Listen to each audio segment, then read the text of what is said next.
Hi, I'm Dave from Hectors Smokehouse, and today I'm going to do a review on the Komodo Kamado Big Bad 32-inch.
Welcome back to the channel, and today I'm going to be talking about the Komodo Kamado Big Bad 32-inch. This is the second Komodo Kamado that I've actually owned. Previously I owned a 23-inch Ultimate.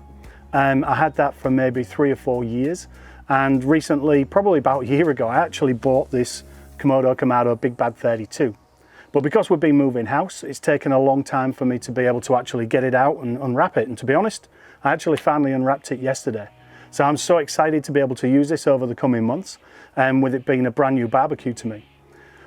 The reason I got this was I previously had a Ultimate 23-inch, and it was the best barbecue I've ever had. The way it's manufactured, the way it's engineered, everything about it has been an absolute showstopper. And I've been fortunate enough to be able to get another one, which is a slightly bigger one, the big 32-inch, for that bit more of a grill space. And I've been lucky enough to be able to do that, and I'm so wrapped that I did. I've got the same tiles that I got previously, so I've got these bronze metallic tiles that make it look like a big disco ball, but it's so well made. Just the ceramics that are involved, the 3/8 9mm stainless steel, 304 stainless steel for all the racks. This thing is a beast, nearly weighing in at ½ a ton. So what I want to do today is I'm going to go through all the features of it to show you how well it's actually made and how well it's engineered. And then I'm going to do another video in the coming days where I'm going to actually show you how to burn it in and actually look after it, because the first time you cook with these, because of the ceramic tiles and the adhesive that's used, you've got to take them up to temperature, and then you've got to watch out to make sure that the sealant actually goes off and hardens, and sometimes you can get some air bubbling underneath it, and you've got to make sure you sort of heat it up gradually to do that, so till it actually cements it to the actual ceramics that are inside.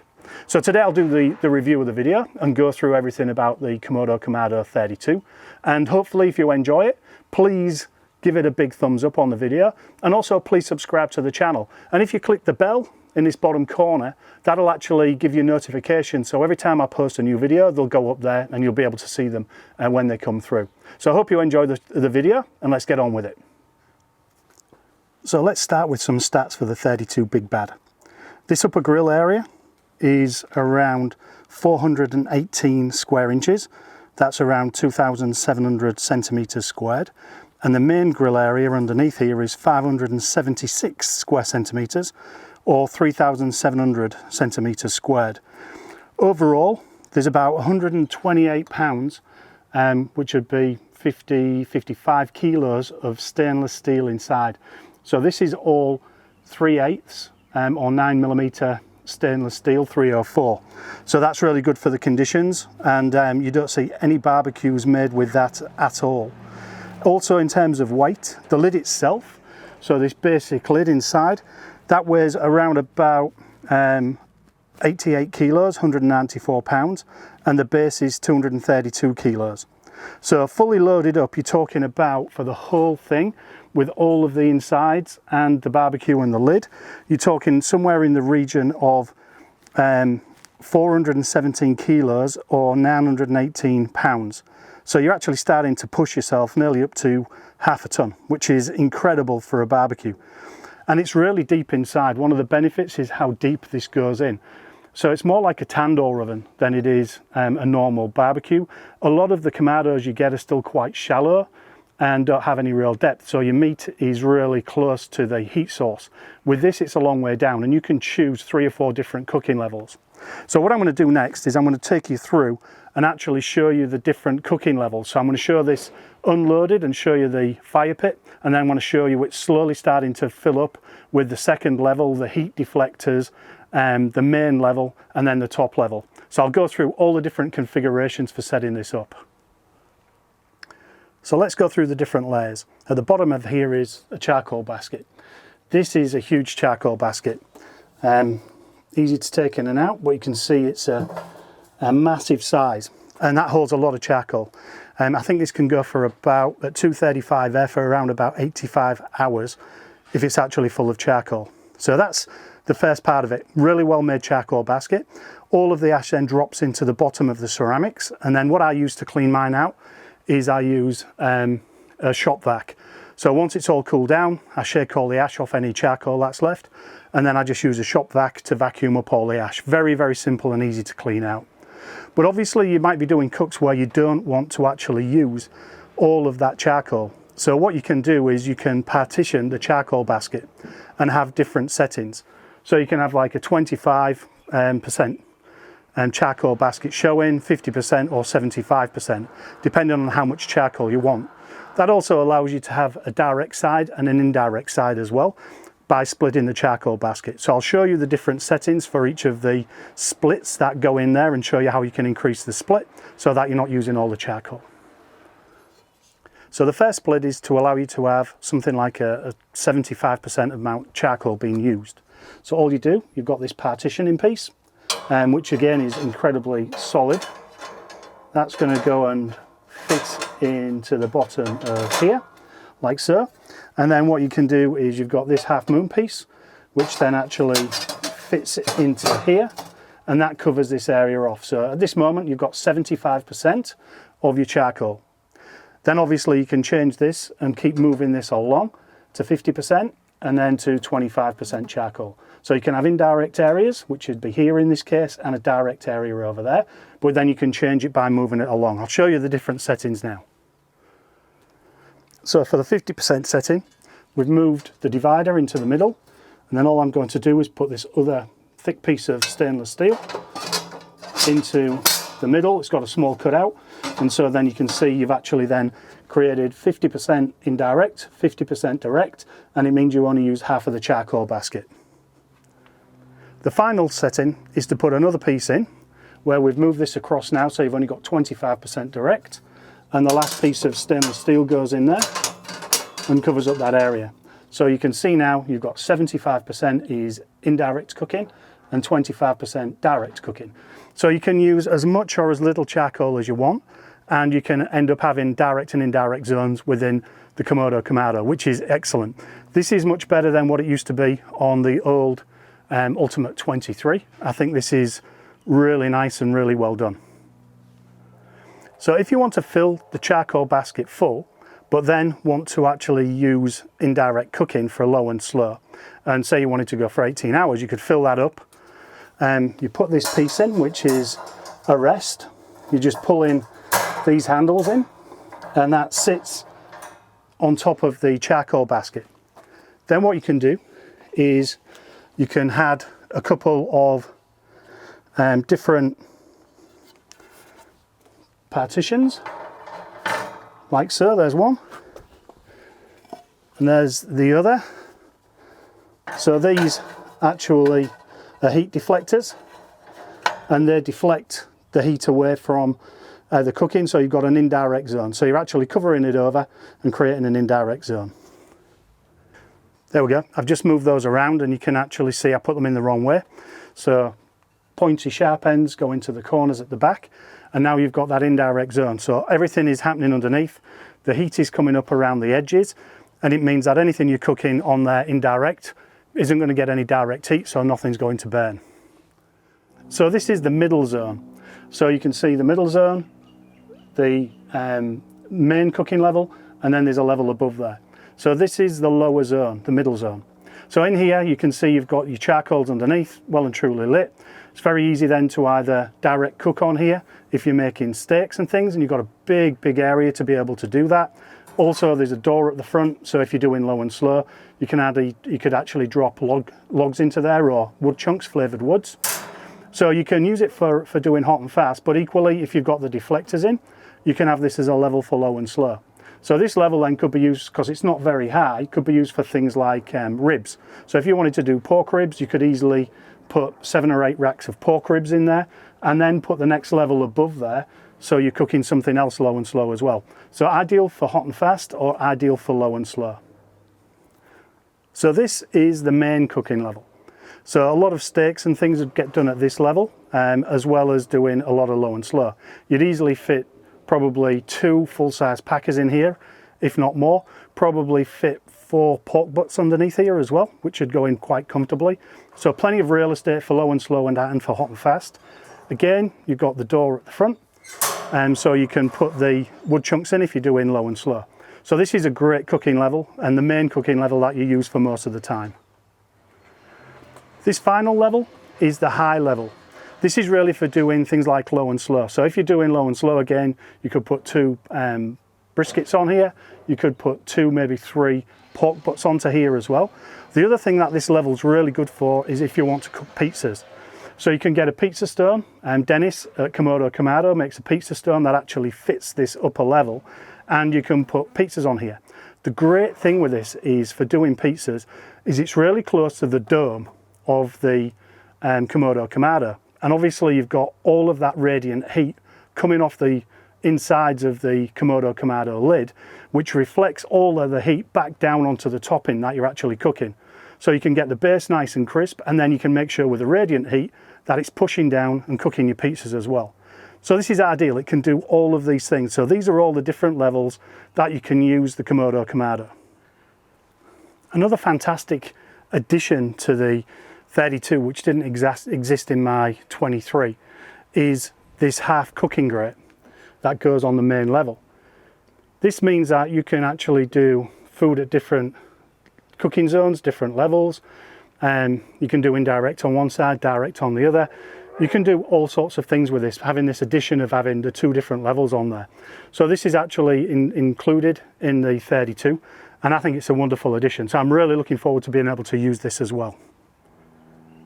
The next part I want to show you is something that I've never really used, but it's actually there as a feature of the Komodo Kamado. So you can actually start the Komodo Kamado in traditional ways with charcoal baskets, or with map lighters. I use a torch for lighting mine, or you can use fire lighters. You can use any of those things, but some people want to use gas to light them. So down at the bottom of here, these locations are for putting in a gas burner, and this deflector here at the side of the Komodo Kamado, you can actually take these off and have a gas connector in the bottom of here to actually light your charcoal if you so wish to. Not something I really wanted to do, but it's certainly something you can do. Also here are the deflector plates. This is for your for actually doing your temperature control at the bottom. So what's in here is some bent stainless steel, and that just protects the air intake down at the bottom for controlling the temperature. Again, there's some more features on here with regards to additions you can add.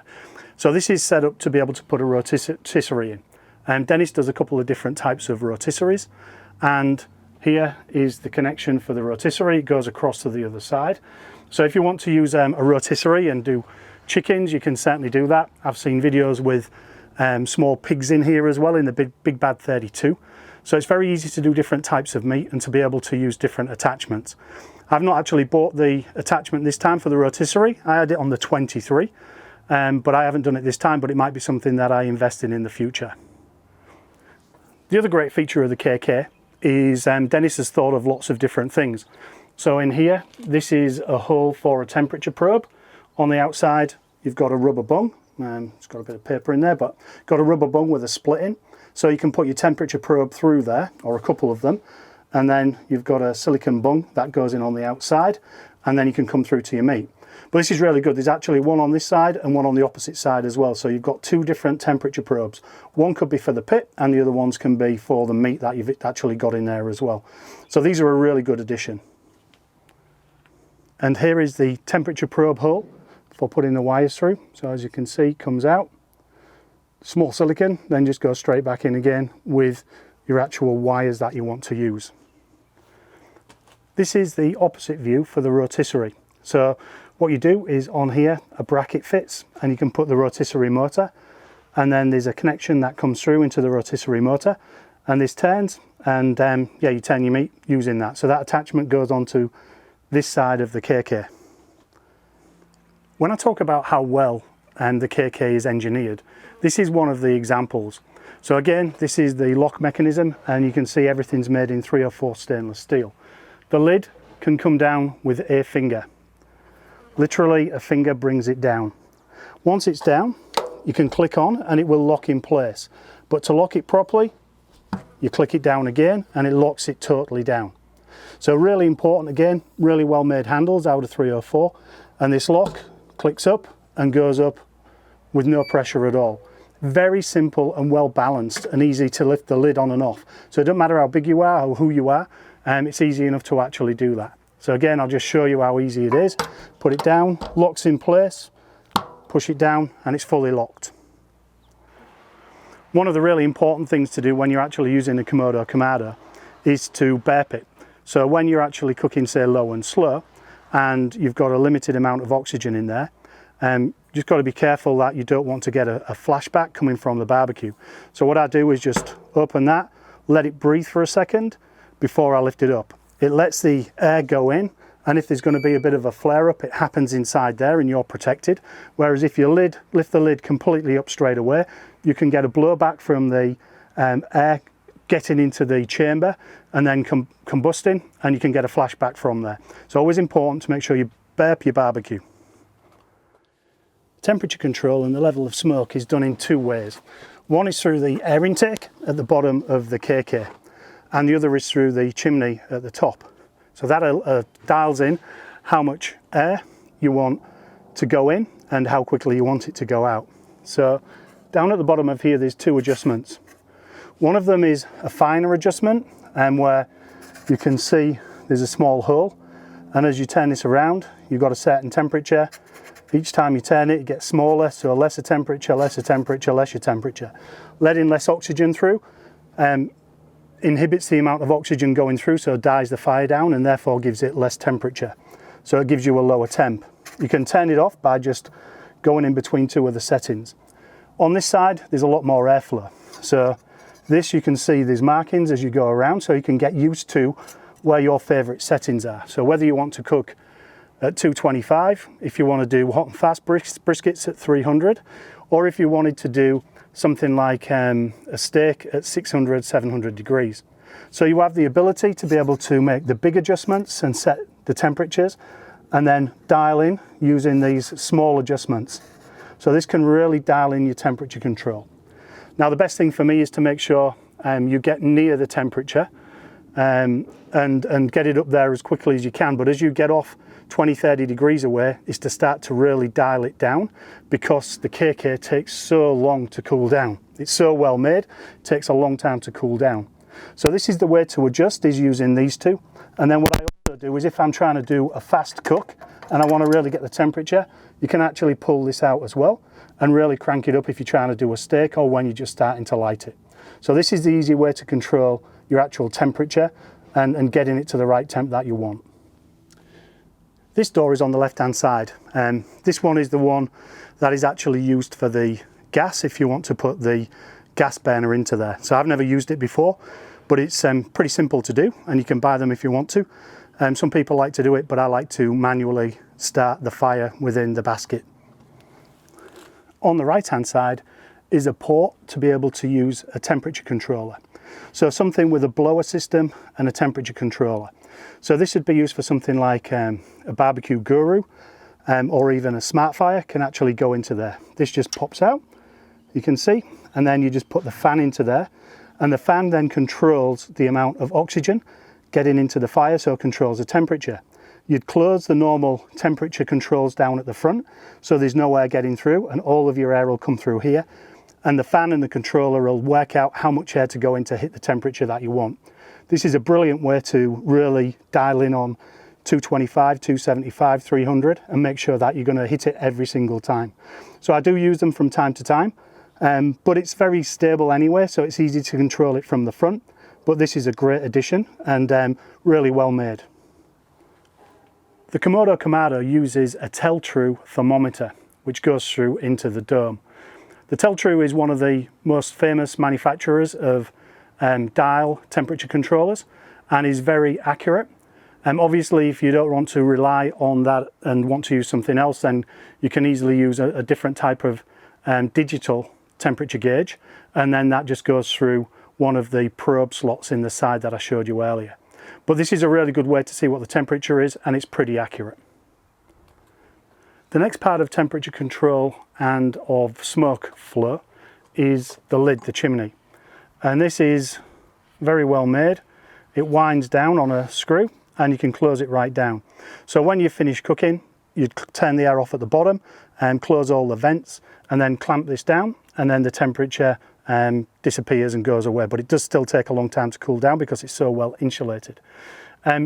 With this, again, you're setting the temperature dependent upon how much airflow you want through. So if you're going for hot and fast, you might open it 4 or 5 turns. But if you're doing low and slow and you want to be down at 225, you might nip it down and only turn back 1/4 of a turn or 1/2 a turn to get it right. So this is quite an important part of managing the temperature and managing the smoke flow through the Komodo Kamado. At the back of the KK is the spring mechanism. This is a very, very heavy duty spring, and that allows you to be able to lift and close the lid, which weighs nearly 100 kilos, with just one hand or one finger. Makes it very easy to go. So I'll show you what it looks like moving it up and down. Just open it up and you can see it going up nice and easy, and then brings it back down again with 1 or 2 fingers and click it back into place. But this is incredibly well made, and when I talk about the engineering that goes into this and the amount of money it costs, this doesn't exist on anything else. This is so well engineered, made out of 304 stainless steel is a lot of the other components, obviously not the spring, but it's just amazingly well made, and it's just quality everywhere you look at it. So this is like the Rolls Royce of barbecues. It's like the Rolexes of watches. It is the very, very best that you can buy. So hopefully you enjoyed the video. Hopefully you enjoyed seeing all of the features of the Komodo Kamado and how well it's engineered. It is the most amazing barbecue that I've got in my arsenal. I've said it before and I'll say it again. If I was on a desert island and I had to have one barbecue in the world, this would be the barbecue. It is perfect for doing low and slow, but it's amazing at being able to do hot and fast. You can get these things up to 900 degrees F. Some of the steaks I've cooked on this in the past have been stunning on my 23-inch. So it's absolutely the most amazing barbecue. The only drawback is it's incredibly expensive. It does cost a lot of money. But if you're like me, I'm at the end of my career and well and truly in my 50s, so I have a little bit of disposable income. I've been fortunate enough to be able to buy one of these, and I'm so thankful that I did. If you're in that position and you can afford one, then this has to be the thing that you actually aspire to. This is like the Rolex of the watch industry. This is the one that you want to try and get into if you can, when you're fortunate enough to get to that position when you can afford it. So hopefully you enjoyed the video. If you did, please give it a thumbs up, and I look forward to seeing you on the next video.